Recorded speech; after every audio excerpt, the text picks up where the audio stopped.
அவர் பொறுத்த வரைக்கும் நல்ல நிர்வாகிய ஒழிய மக்கள் செல்வாக்கு மிக்க ஒரு தலைவர் அல்ல. அதிமுகவில் அவர் இருந்தார்னா கூட அதிமுக வந்து வெளியேறினார். அதிமுகவிலிருந்து வெளியேறினதுக்கு பிறகு அவருக்கு ஆதரவு எத்தனை பேர் வெளியே வந்தாங்க? இப்ப அன்னைக்கு வைகோ திமுக இருந்து பிரிஞ்சு போனாரு.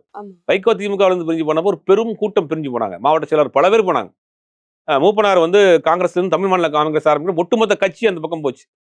இப்ப மல்லை சத்யா மதிமுக கலந்து போனா கூட அவருக்கு ஒரு குறிப்பிட்ட ஆட்கள் போயிருக்காங்க. இப்ப இவர கட்சியில் நீக்கப்பட்டதுக்கு பிறகு இவரை நீக்குவதற்கு எதிர்த்து எத்தனை மாவட்ட செயலர் ராஜினாமா பண்ணிருக்காங்க? எத்தனை எம்எல்ஏ அவர் பின்னாடி போயிருக்காங்க? ஒருத்தர் கூட இல்லையே. முன்னாள் எம்எல்ஏகள் முன்னாள் எம்பிகள் அவர் கூட இருக்கிறவங்க சில பேர் தான் போறாங்க. பெருசான ஒரு வரவேற்பு இல்லையே, அவருக்கு ஆதரவு இல்லை. கேட்கலாம் தான் நினைச்சேன். அவரை தொடர்ந்து யார் அந்த கட்சியில நிறைய பேர் சொல்லிட்டு இருக்காங்க, ஓபிஎஸ் ஐயா போயிருவாரு, தினகரன் அவர்கள் வந்துருவாங்க, சசிகலா வந்து ஜாயின் பண்ணிடுவாங்க, சோ இவங்க ஒரு பெரிய டீம் ஆயிருவாங்க அப்படிங்கிற மாதிரியான விஷயங்கள் எல்லாருமே உட்கார்ந்து அரசியல் ஆலோசகர்கள் எல்லாம் பேச ஆரம்பிச்சாங்க. அதுதான் திட்டம். அதுதான் திட்டம். கூடுதலா இன்னொரு தகவலும் சொல்றேன். அண்ணாமலை ஒரு கட்சி ஆரம்பிச்சு அந்த கட்சியும் விஜயோட கூட்டணி வைப்பதற்கான வாய்ப்பு இருக்கு. அண்ணாமலை மிகப்பெரிய மனவர்த்தி. இதெல்லாம் பிளான். அது பிளான் சி. அது பிளான் சி. பாஜகவுடைய பிளான் சி. அதாவது ஓபிஎஸ், டிடிவி, சசிகலா, செங்கோட்டையன் இவங்க எல்லாம் சேர்ந்து ஒரு அணி. அதோட அண்ணாமலையும் சேர்த்து ஒரு அணியை பண்ண போறாங்க. இதுல யாருக்கு பாதிப்புனா அதிமுக தான் பாதிப்பு. அதிமுக ஓட்டை தான் பிரிக்க போறாங்க.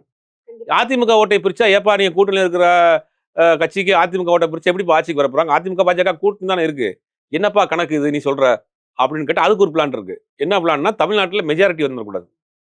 அதிமுக 110, 120 சீட்டு வாங்கி தனிப்பெரும்பான்மையோடு வந்துச்சுன்னா எடப்பாடி பழனிசாமி நம்மளை கழட்டி விட்டுருவான்னு தெரியும். அதுக்கு பாஜக என்ன பண்றோம்னா அதிமுக பலமாயிடக்கூடாது. அதிமுக பல பிரிவுகளில் இருந்து அதிமுக ஃபுல் மெஜாரிட்டி வராமல் வந்தால் தான் நம்ம கண்ட்ரோல் அதிமுக இருக்கும். நம்ம அந்த இடத்துல கால் பதிக்க முடியும். உதாரணத்துக்கு சொல்றேன், கூட்டணி ஆட்சியின் முடிவு வந்தா பாஜக தான் முதலமைச்சர் வேட்பாளர். கூட்டணி ஆட்சின்னு அவங்க பிளான் பண்றாங்க.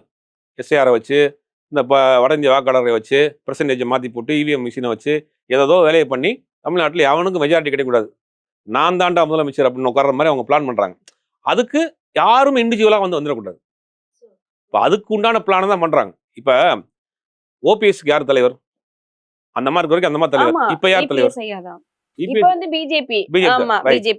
டிடிவிக்கு யார் தலைவர் சொன்னா யார் சொன்னா கேட்பாங்க?